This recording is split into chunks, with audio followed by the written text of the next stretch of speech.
Shalom Bapak Ibu Saudara semuanya, puji nama Tuhan. Di kesempatan ini, Tuhan masih memberikan kita kesempatan untuk belajar bersama-sama satu kebenaran firman Tuhan. Mari kita belajar dari Efesus 4 ayat 31 sampai 32. Segala kepahitan, kegeraman, kemarahan, pertikaian, dan fitnah hendaklah dibuang dari antara kamu. Demikian pula segala kejahatan. Tetapi hendaklah kamu ramah seorang terhadap yang lain, penuh kasih mesra, dan saling mengampuni. Sebagaimana Allah di dalam Kristus telah mengampuni kamu. Ketika kita berbicara mengenai kedewasaan rohani, yang terlintas dalam pikiran kita mungkin hanya diukur atau terlihat dari usia, pengalaman, ataupun seberapa lama orang itu mengikuti Yesus. Namun, Alkitab membawa kita lebih jauh lagi mengenai kedewasaan rohani. Kedewasaan rohani pertama-tama berbicara mengenai kondisi hati kita. Itulah sebabnya Bapak Ibu Saudara semuanya, di ayat ini Paulus tidak berbicara secara langsung mengenai pelayanan atau aktivitas rohani, namun berbicara mengenai kondisi hati. Paulus menyebut di ayat yang ke-31, kepahitan, kegeraman, kemarahan, pertikaian, dan fitnah. Hal-hal tersebut sangat dekat dalam kehidupan kita. Semua ini bukanlah sekedar sikap dari luar saja, namun buah dari hati yang terluka dan bahkan belum dipulihkan. Paulus tidak menutup mata bahwa manusia masih bisa disakiti ataupun menyakiti. Luka itu nyata dalam setiap kehidupan orang percaya.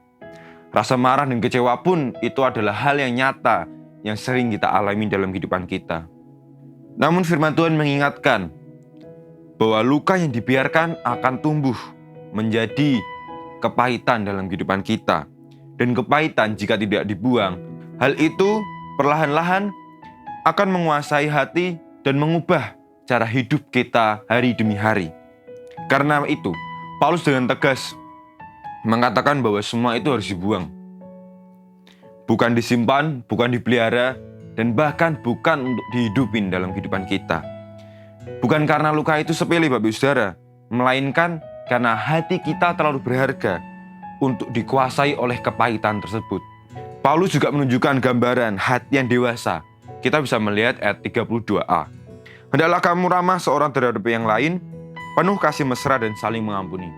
Ini bukanlah reaksi yang lahir secara alami, namun ini adalah reaksi atau respon yang muncul dari hati seseorang yang sedang diproses oleh Tuhan. Dunia mungkin mengajarkan kejahatan dibalas dengan kejahatan, namun firman Tuhan mengajarkan balaslah kejahatan dengan kasih. Disinilah kedewasaan rohani terlihat sangat jelas. Paulus mendasarkan semuanya ini di ayat 32b, yaitu sebagaimana Allah di dalam Kristus telah mengampuni kamu. Artinya Bapak Ibu Saudara, kemampuan kita untuk mengampuni seseorang atau sesama kita, atau bahkan mengampuni diri kita sendiri itu tidak bersumber dari kekuatan kita sendiri ataupun pemahaman kita. Namun itu semua terjadi atau kita miliki karena kasih karunia Tuhan yang telah mengampuni kita terlebih dahulu. Kita harus mengingat bahwa kita pun pernah melakukan kesalahan.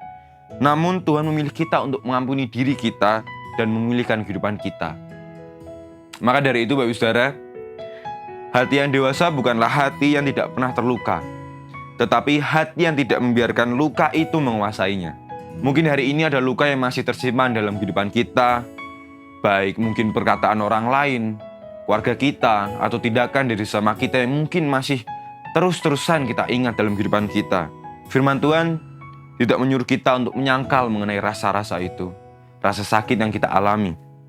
Namun, firman Tuhan mendorong kita untuk tidak tinggal di sana, untuk tidak membiarkan luka itu terus-terusan berada dalam hati kita. Dengan pertolongan Tuhan, kita diajak untuk melangkah maju menuju pemulihan. Karena pada akhirnya Bapak Ibu Saudara semuanya, kedewasaan rohani bukan diukur dari seberapa cepat kita menyelesaikan masalah demi masalah, namun dari apakah hati kita tetap benar di hadapan Tuhan. Dan itulah yang disebut hati yang dewasa. Biarlah dari renungan ini kita bisa belajar bersama-sama mengenai kedewasaan hati, agar kita hari demi hari bisa meresponi segala hal dengan baik dan sesuai dengan kebenaran firman Tuhan. Biarlah renungan ini bisa menjadi berkat bagi Bapak Ibu Saudara semuanya, dan biarlah hari demi hari Bapak Ibu Saudara didewasakan dengan kebenaran firman Tuhan. Mari kita bersatu dalam doa. Bapa di kerajaan surga, kami mengucapkan syukur Tuhan untuk kebaikan dalam kehidupan kami. Pada saat ini kami telah belajar satu kebenaran firman Tuhan mengenai hati yang dewasa Tuhan, mengingatkan kita kembali, mengingatkan kami kembali Tuhan, untuk menjadi pribadi yang lebih baik lagi. Biarlah hari demi hari, proses demi proses, kami menjadi pribadi yang lebih siap lagi Tuhan untuk menjadi hamba-hamba-Mu yang terus menghidupi kebenaran firman Tuhan. Berkatilah kehidupan kami ke depannya, sertailah kami, berikanlah kami damai sejahtera dan sukacita yang baru dalam kehidupan kami. Di dalam-Mu kami telah berdoa dan mengucapkan syukur. Haleluya. Amin.